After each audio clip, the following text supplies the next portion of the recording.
frog? Yes, I'm stroking my frog. What a splendid... Walking the frog. Splendid-looking little fellow. How are you? Fit and well? Very well, Andrew. Very well indeed, yes. I caught you on the box last Thursday night. Oh, well, on top of the box? Yes. Oh, yes. Avec the new lineup. Yay. Pleased with it? Very much so, yeah. It's a grooving little combo. And we do the first, thank you, Dale. You look good yourself.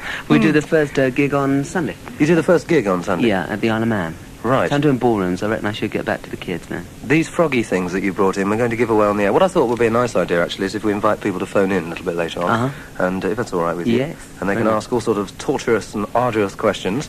About my frog? Yeah, about your frog. And then if you think they're clever enough, if the question's good enough, we'll give them a frog. We'll give a frog away, and okay. a T-shirt and an LP.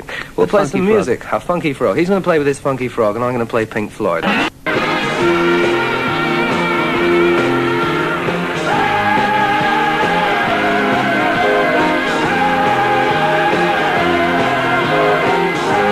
25 minutes away from 3 o'clock, Tuesday afternoon. There he is, Mr. Bolan, the boys and the girls, and New York City. And a lot of people come in the studio, actually, and they say... Do they? They do, and they say, you're looking good today, but now I know I am, because I'm not, actually. God, that's awful. You've just taken a picture of one of those smashing Polaroid cameras. Supersonic fast space-age Polaroids, yeah. They're a good idea. The only thing is, don't you think, sort of with photographs, I always thought, when you went on holiday, you know, you sort of go to Blackpool for a week and you get the family snaps taken on the deck chairs. The biggest kick about it is going to the chemist 3 weeks later and picking them up and saying, oh, look at that. Do you know what I mean? And they're all blurred. Yeah. But that speeds the process up so quickly that you get the photo on your lap. We live in an instant age, don't we, Mark? Oh, we do. Everything has to be on snap, snap, snap, on cue. On the frog. Yeah.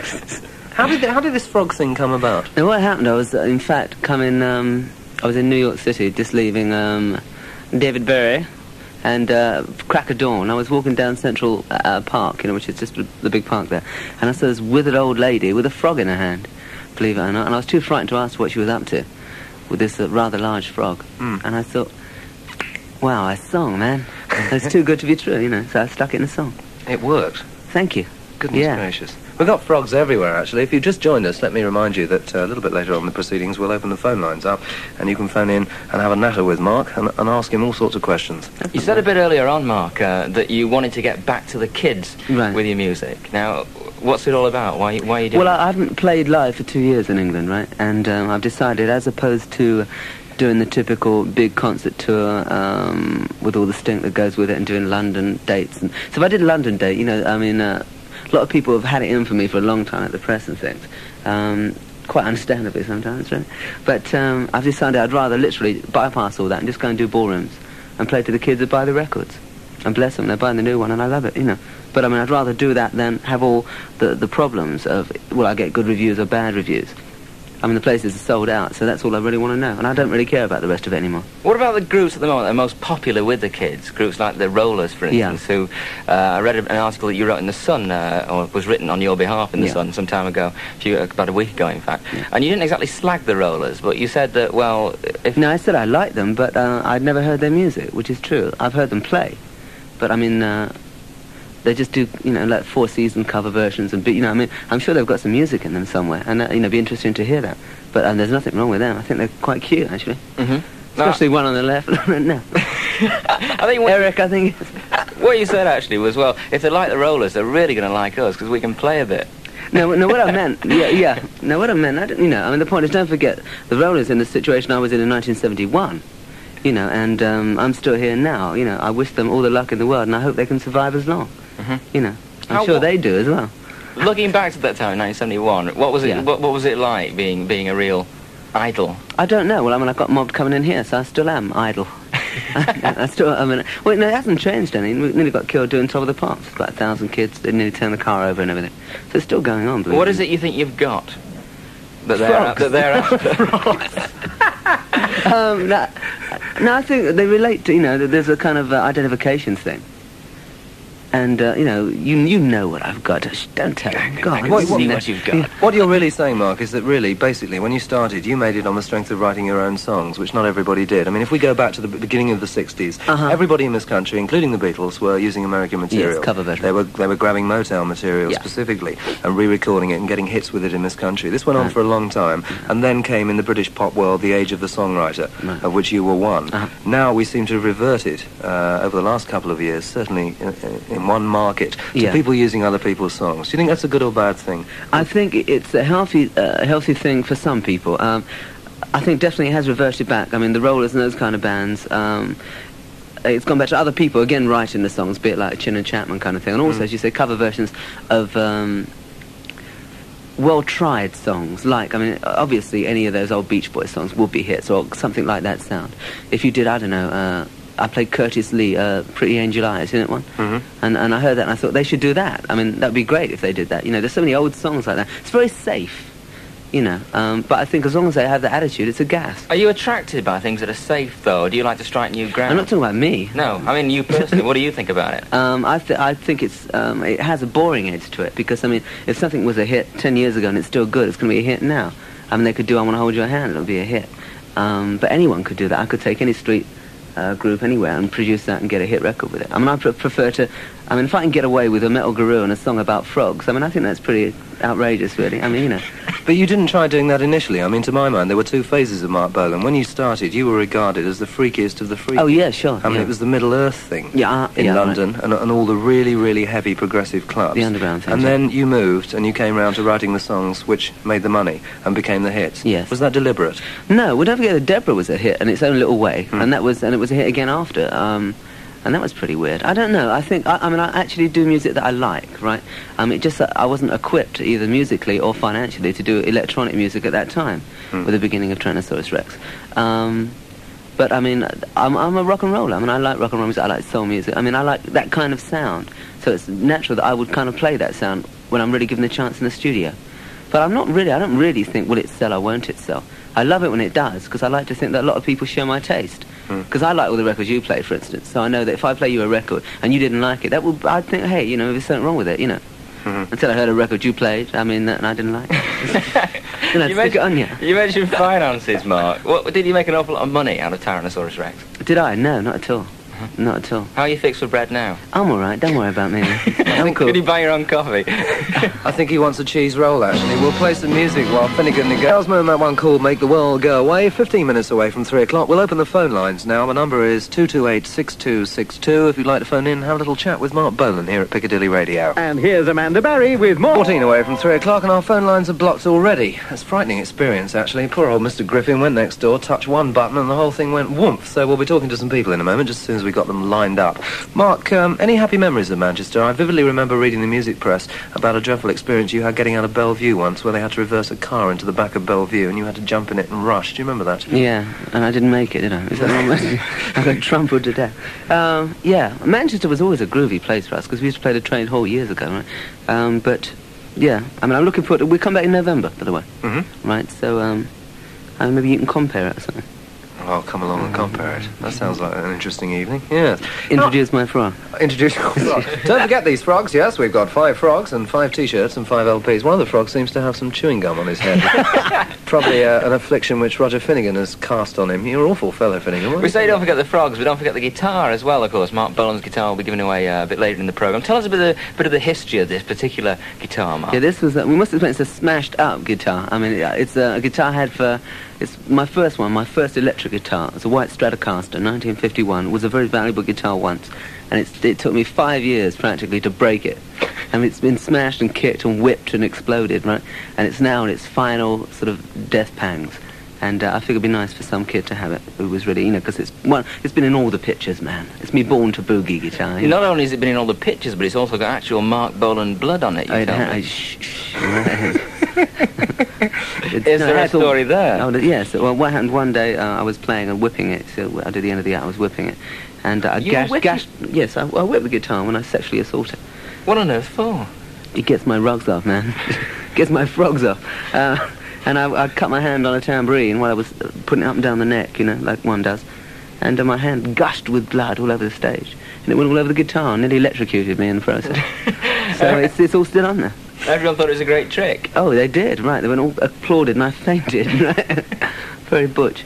I wonder whether actually we can take a phone call. I don't know who we've got on the lines, but we'll try our luck. On line 2. Who have we got on line 2? It's Janina Chomiak from Flixton. Hello, my love. How are you? Very well, thanks. Is it sunny in Flixton this afternoon? No, it's dead dull. We're going to blame that all on you. What would you like to say to Mark? Mark, how much influence did staying with the Wizard have on your songwriting and your personality? That sounds really... Yeah, well, quite a lot, because it did. He taught me how to read, and not literally read, sort of... He had a big library, so I could read things, and I was aware of things. And I was in France, right, and he taught me how to speak French a bit. Parlez-vous, and all that. So it kind of helped my head a lot, being around someone with money, actually, and who had cars and stuff. So it just overall broadened my outlook, Yeah. So it was nice. Right. What kind of things did he teach you, Mark? A lot about magic and yoga and things like that. Don't go away, little lady there in Flixton, because we're going to give you a frog, I think. Yes, that deserves a frog. Our first 5... You'd like a frog, would you? Yeah. Do you promise me faithfully you'll give it a good home? I will. Tell Mark I love him. You'll love him forever? Yeah. Really, do you promise? You won't put chewing gum on his head like Roger Finnegan has?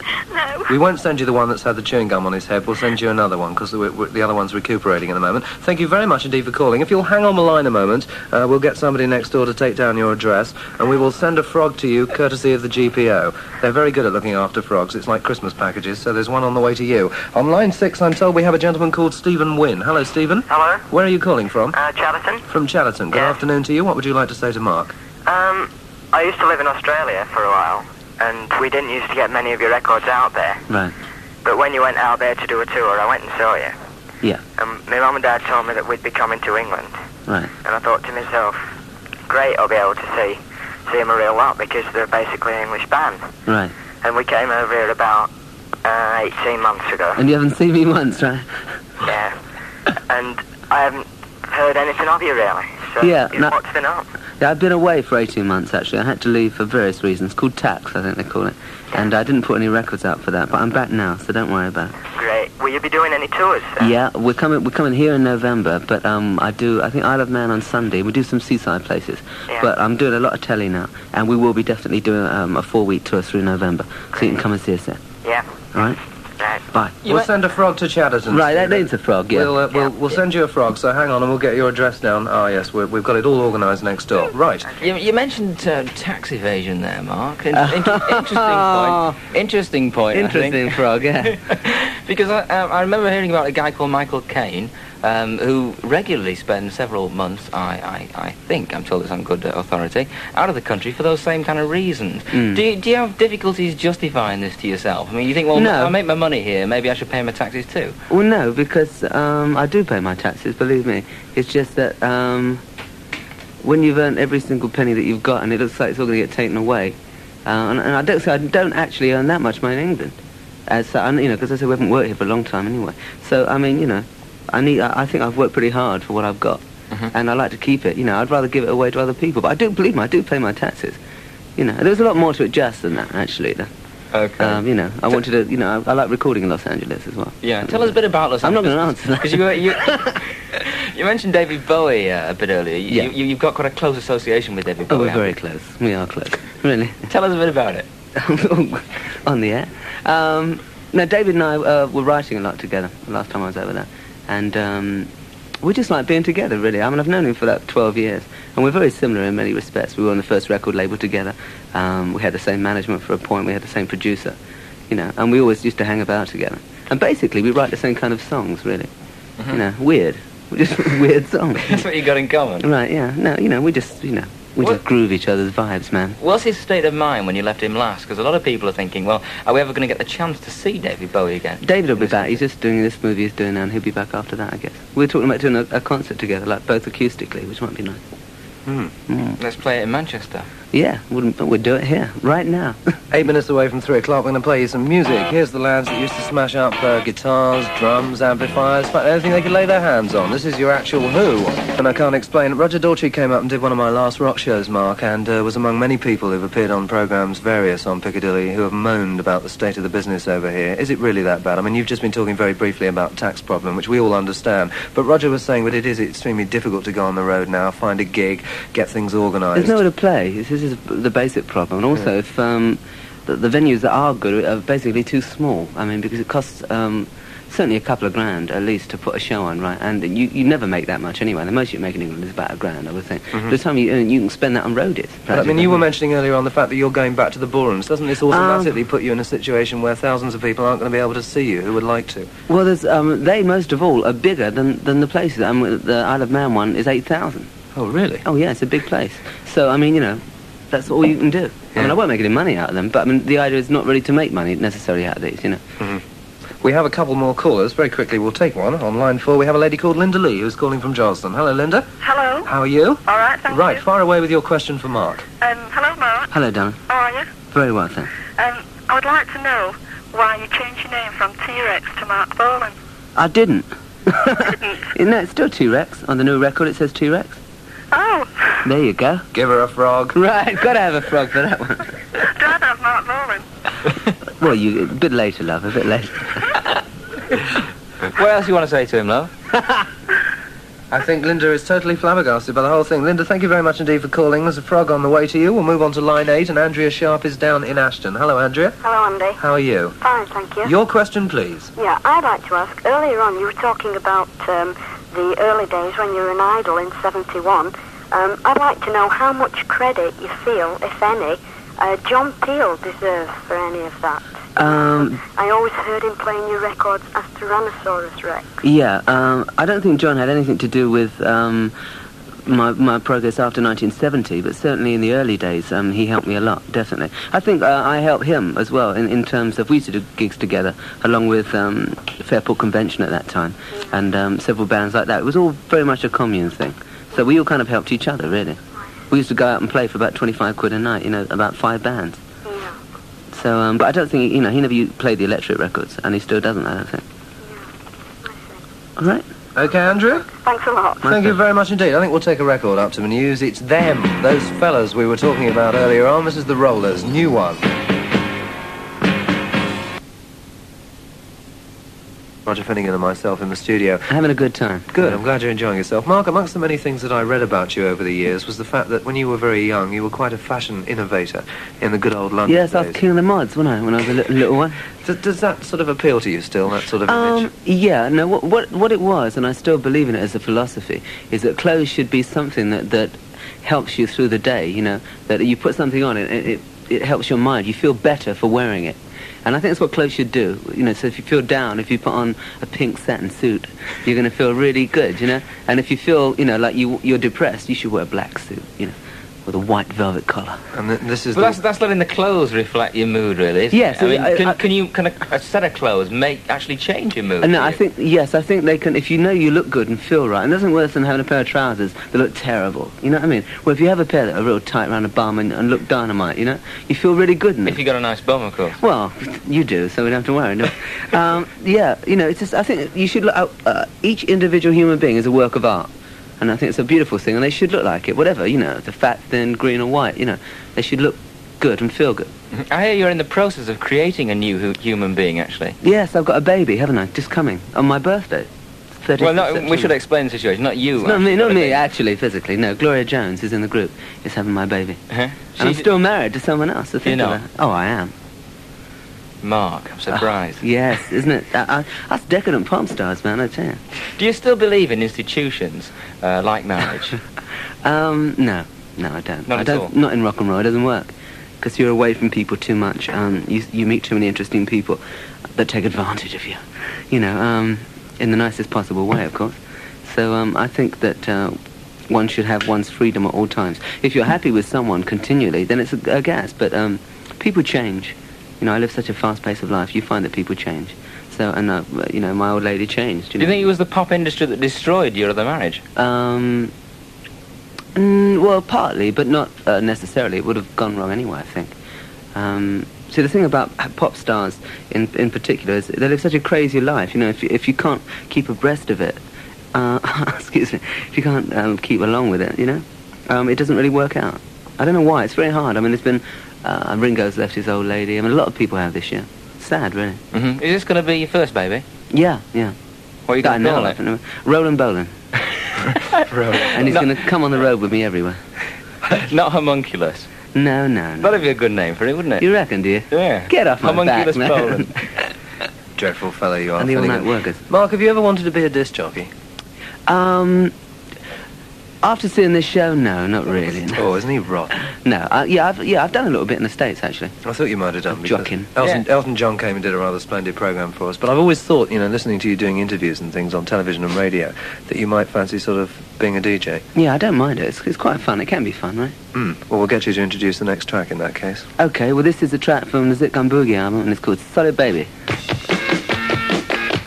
A bit of Bolan Boogie on this Tuesday afternoon, 3:10 on Piccadilly, and back in a moment with Mark here in the studio. Finnegan, what have you to say for yourself? I'm just going to give you a bit of applause. That was fantastic. In fact, it's bad news, actually, on the trains today, no doubt about it, but plenty of information coming your way here on Piccadilly. I hope you'll stay with us through the course of the afternoon.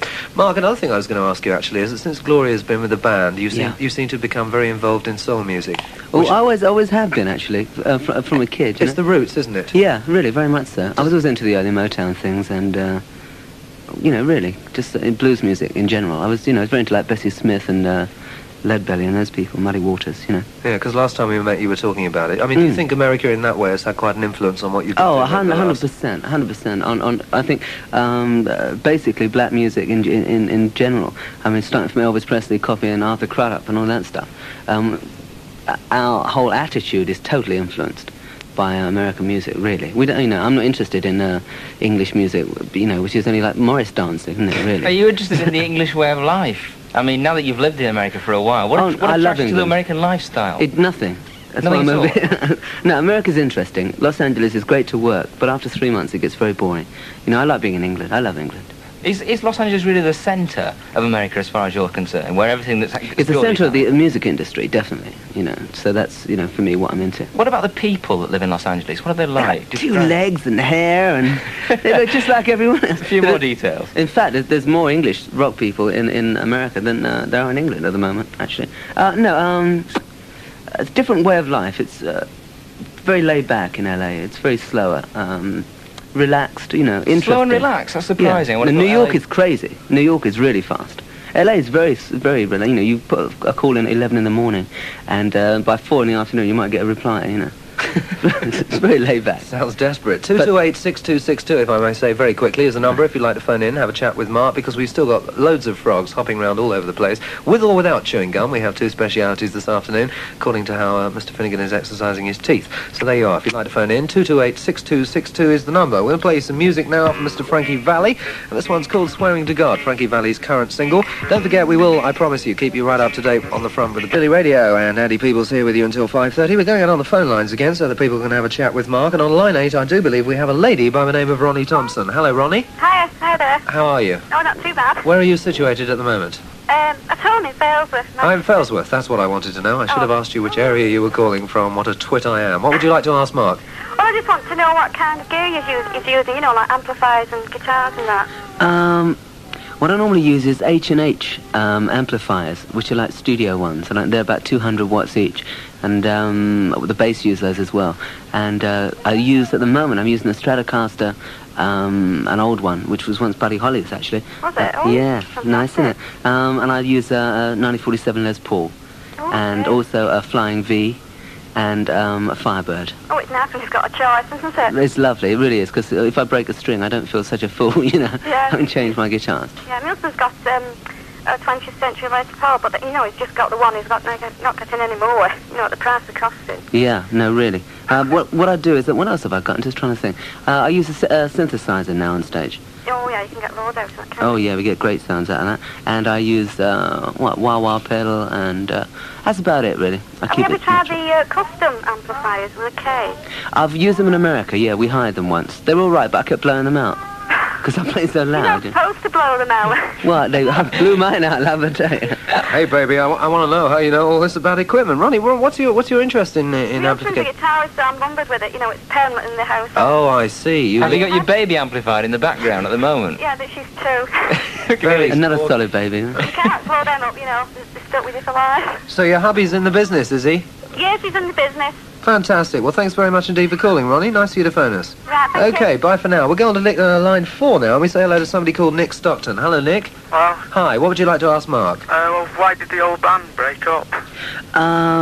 What happened initially was my original drummer, Bill Legend. Sadly enough, he went deaf. I mean, it sounds really crazy, but he lost his hearing, so I had to replace him. And Mickey wanted to get into painting, right? And he just didn't want to travel about so much anymore. So I'm not really using congas now, but that's all really. And I added an organist, Dino, who's really good, and he plays synthesizer now. And I brought Gloria in because I've always used in American tours, and in fact the last gigs we did here, girl singers in the background to make it a bit more like the records.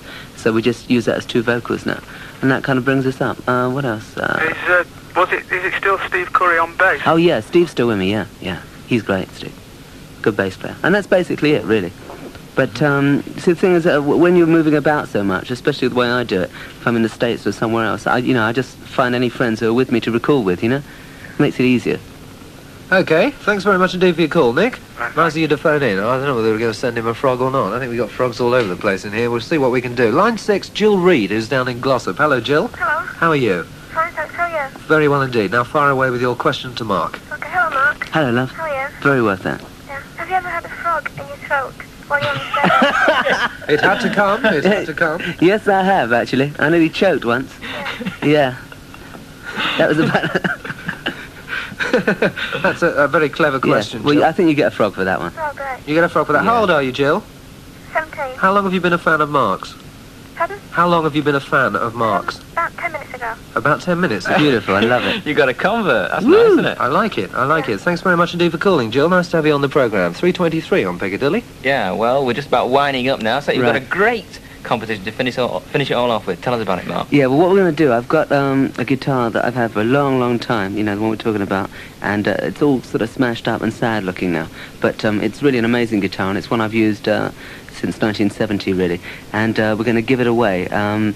Andy will explain, in fact, what you've got to do. Well, you All have to write in on a postcard, I Right. think I'm right in saying, and tell Right. us what a zip gun is. That's it. That's the one. A zip gun. A zip gun, as in Bolan's Zip Gun album. So if you'd like to enter the competition, address it to Mark Bolan Competition, care of Andy Peebles and Roger Finnegan, or one or the other, either of us will do. Piccadilly Radio, Piccadilly, Manchester 1. And get your postcards into us. And I think probably this time next week would be a good time to announce the result. Round about, let's say, 3:30 next Tuesday afternoon, we'll give you the result of the competition. I think we've got to deliver it by hand as well, actually. I don't know. I don't think you'll make it through the post looking at it. I think the winner ought to come in and collect it, because it's well worth having. Rather smashing acts, as they say in the Right. trade. So there you are. That's the Mark Bolan Competition, care of Piccadilly Radio, Piccadilly... It's got blood and all, right? Oh, blood as well. Blood yes. all over it. Piccadilly, Manchester 1. Mark, you think you're going to be in Manchester what, November? Oh, we're playing here in November, yeah. You're looking forward to it? Very much so. Very much so. Because everybody comes up and tells us what a good gig Manchester is. And if they Yeah. don't, we tend to get very nasty. Well, you kick 'em, right? We do. Okay, love. I've really enjoyed the show, and I hope to see you again soon. Very nice to see you. Thanks very much indeed Bye-bye. for joining us.